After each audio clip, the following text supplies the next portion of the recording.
परमेश्वर की बड़े नाम की महिमा हो। फिर से आने वाला प्रभु यीशु मसीह के मधुर और श्रेष्ठ नाम से सबको जय मसीह की। फिर से आज सुबह एक बार और परमेश्वर का वचन के साथ ये प्रभात मनन में आने के लिए परमेश्वर ने हमको मदद किया है, इसलिए परमेश्वर को बहुत बहुत धन्यवाद देता हूँ।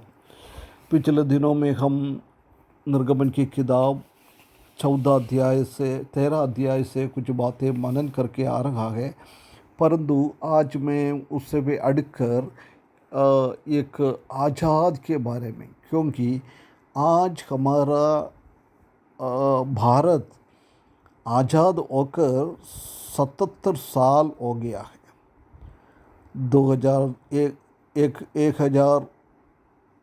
1947 में अगस्त महीना 15 तारीख को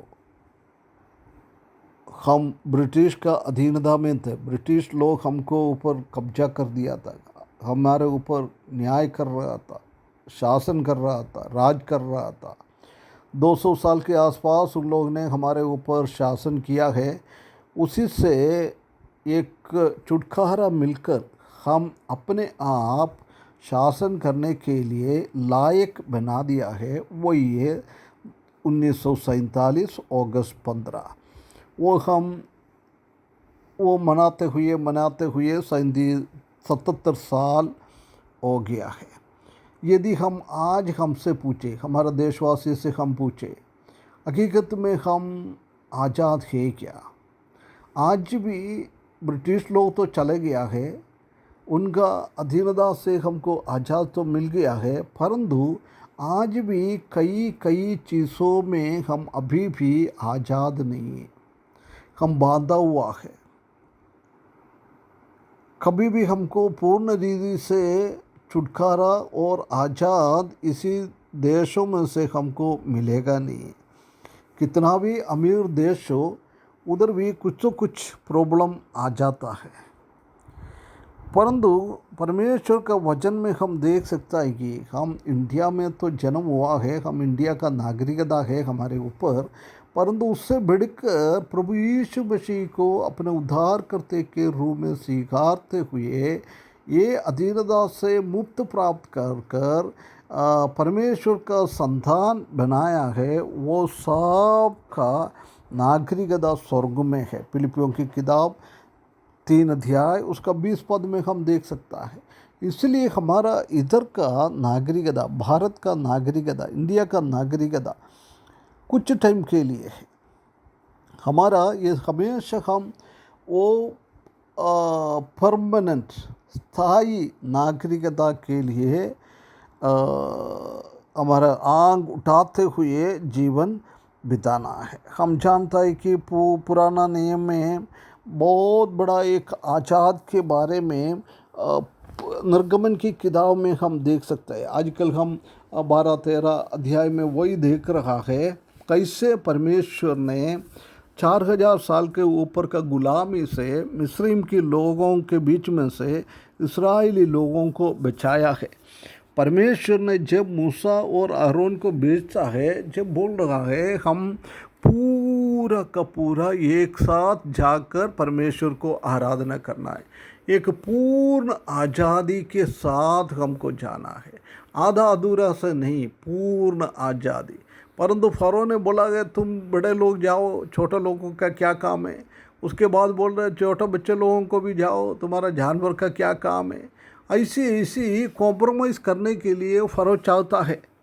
परंतु मूसा उनसे बोल रहा है हम हमारा चीज़ का एक छोटा सा चीज़ भी इधर छोड़ नहीं सकता है, हम सब को लेके इधर से जाना है।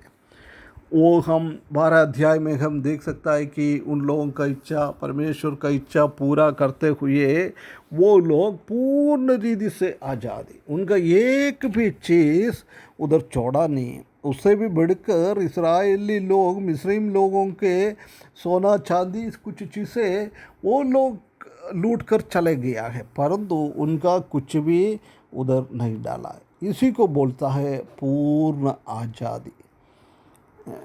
प्रिय भाइयों बहनों, हम ऐसी इस्राएली लोग फ़रो के बंधन में पड़ा हुआ था, ऐसी पूरा मनुष्य राशि शैतान के बंधन में पड़ा हुआ था।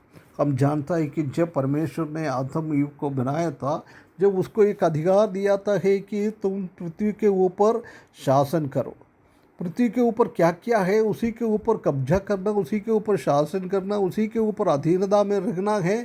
परंतु शैतान ने आकर पाप के कारण वो बहुत बड़ा काम परमेश्वर ने दिया था, उससे वो वर्जित हो गया है, वो परमेश्वर के दूर चले गया है। इसलिए उन लोगों को वो काम आगे बढ़ा नहीं पाया। शैतान ने उनके बीच में पाप लेके आया है, वो पाप के कारण परमेश्वर से वो दूर हो गया है, शैतान का गुलाम बन गया है। परंतु परमेश्वर ने एक रास्ता खोला है, जिसने ये शैतान का गुलाम में पड़ा है, उन लोगों को आज़ादी देने के लिए इब्रानियों की किताब 2 अध्याय 14 और 15 में हम देख सकता है कि जैसे मनुष्य मांस और लहू से है, ऐसी हमारा प्रभु यीशु मसीह परमेश्वर खुद ही था, उसने भी लहू और मांस रूप लेकर मनुष्यावतार होकर इस दुनिया में आकर उनका काल्वरी क्रूस का मृत्यु के द्वारा शैतान के भयभीत में रहने वाला लोग, शैतान के गुलाम में रहने वाला लोगों को परमेश्वर ने आज़ाद कर दिया है। वो इब्रानियों की किताब में हम देख सकता है। परमेश्वर आधा अधूरा नहीं छोड़ता है।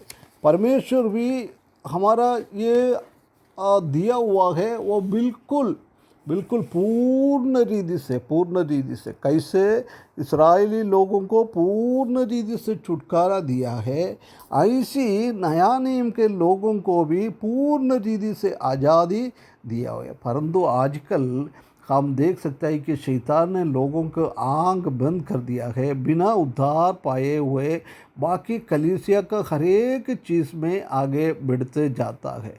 परमेश्वर ये चाहता नहीं है हम ऐसी करने के लिए। हमको जब हम प्रभु यीशु मसीह को अंगीकार करता है, जब पूर्ण हृदय के साथ हमको अंगीकार करना है, पूर्ण रीति से पापों से शैतान से आज़ादी मिलना है, वो आज़ादी मिलकर हमारे जीवन को आगे बढ़ाना है। परमेश्वर हमको सहायता करे। परमेश्वर का वचन में हम यूहन्ना 8वें में हम देख सकता है, वो सिर्फ सच्चाई को गुलाम से हम आज़ाद कर सकता है।